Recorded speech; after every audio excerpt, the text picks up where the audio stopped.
When I have started, I really don't remember because I was a kid. बहुत छोटा सा था मैं जब मैंने स्टार्ट किया और बचपने से एक ही फोकस था कि एक्टर ही बनना है। अम्मा की तरफ से ज़रा ज़्यादा सख्ती थी इस बारे में कि नहीं पहले पढ़ लो, कुछ कर लो, फिर उसके बाद एक्टिंग कर लेना। कहते हैं कि दिल सच्चा हो तो चीज़ें ऑटोमेटिकली आपकी तरफ आनी शुरू हो जाती हैं। सब कुछ ऑटोमेटिकली होता है। मैं शायद कुछ प्लान नहीं करता, लेकिन हाँ ये है कि बहुत फोकस रहता हूँ अपनी चीज़ों पे। इधर मेरा वो फिल्मी करियर हो या ड्रामे हो, एक्टिंग जिसे हम कहते हैं, या अब होस्टिंग हो। बहुत फोकस होता है और बिल्कुल सच्चे दिल से होता है। तो आप जब सच्चे दिल से किसी चीज़ को चाहते हैं तो ऑटोमेटिकली वो चीज़ें आपके पास आनी शुरू हो जाती हैं। What I studied, it's not acting. थोड़ी सी डायरेक्शन पढ़ी, सीखी, लोगों के साथ असिस्ट किया, सब कुछ किया।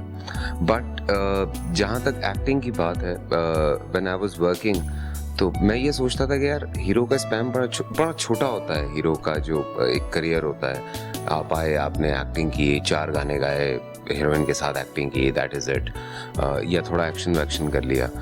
लेकिन एक कैटेगरी है जिसको वर्सटैलिटी हम बोलते हैं। So from the day one मेरे दिमाग में ये चीज़ थी और मैं ऐसे लोगों के ऊपर फोकस था जिन लोगों को मैंने बड़ा फॉलो किया है अपने बचपने से। उसमें तलत हुसैन साहब, मोहम्मद कवी खान साहब, फिरदौस जमाल, नुमान एजाज, ये सारे वो लोग हैं जिनको मैं बड़ा फॉलो करता रहा हूँ और बड़ी वर्सटैलिटी ये लोग दिया करते थे। सो कोई इनका एक जॉनरा नहीं था कि यार इनसे सिर्फ आप रुलाने वाले कैरेक्टर्स करवा लें या सिर्फ हंसाने वाले कैरेक्टर करवा लें। एक्टर शुड बी लाइक एक उसको वैक्स की तरह होना चाहिए कि आप उसको जिस मर्जी मॉड्यूल में डालें वो उसके अंदर ढल जाए और वो वही चीज़ नज़र आए। तो ये एक सिलसिला जो है, हम इस तरह से उस विरासत को लेके चल रहे हैं। सो वी आर ट्राइंग के वो चीज़ जो है वो आगे भी बढ़े। बट अब बहुत सारे बच्चे जो हैं वो नेपा से पढ़ के आ रहे हैं, मुख्तलिफ बड़े बड़े जो हमारी यूनिवर्सिटीज़ हैं वहाँ पे अब मीडिया के हवाले से, एक्टिंग के हवाले से बहुत सारी चीज़ों के बारे में फोकस किया जा रहा है, उन्हें पढ़ाया जा रहा है। But of course for all of these things I am very thankful.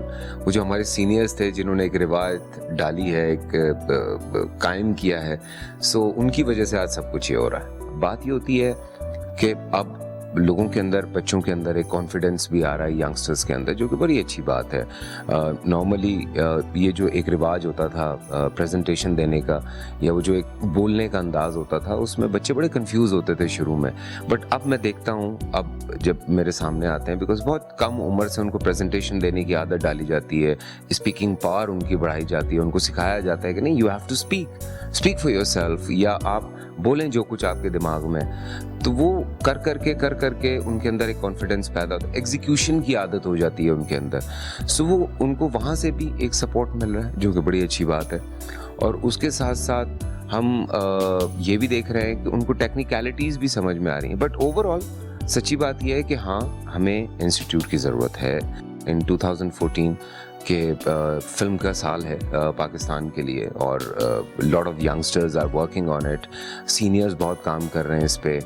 मेरे बहुत सारे दोस्त इस पे लगे हुए हैं, दिन रात they are working on it. मैं दोनों की पब्लिक एक जैसी समझता हूँ, बिकॉज होता ही है, जो फिल्म यहाँ हिट होती है वो वहाँ पे भी हिट होती है, जो वहाँ हिट होती है यहाँ पे भी हिट होती है, बिकॉज हम लोग एक ही चीज़ों से गुजर रहे हैं बहुत ज़्यादा।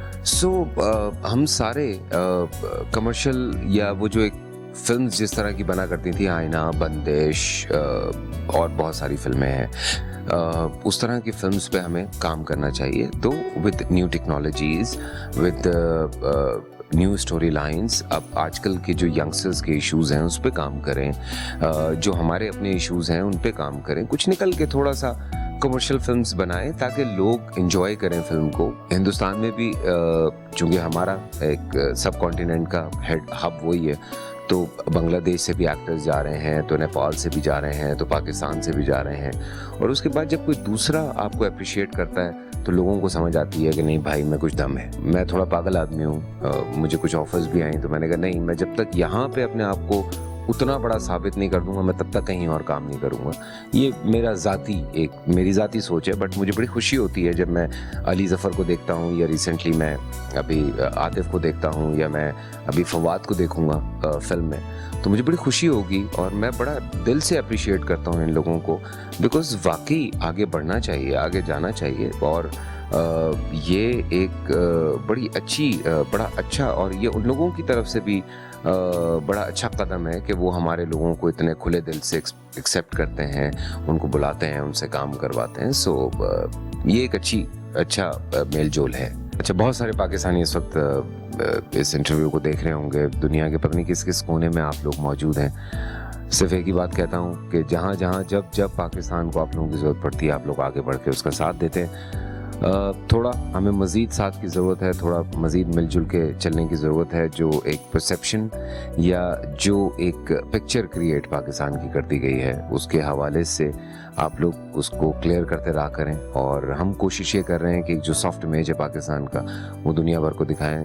सो please keep supporting us and proud to be a Pakistani and be a Pakistani.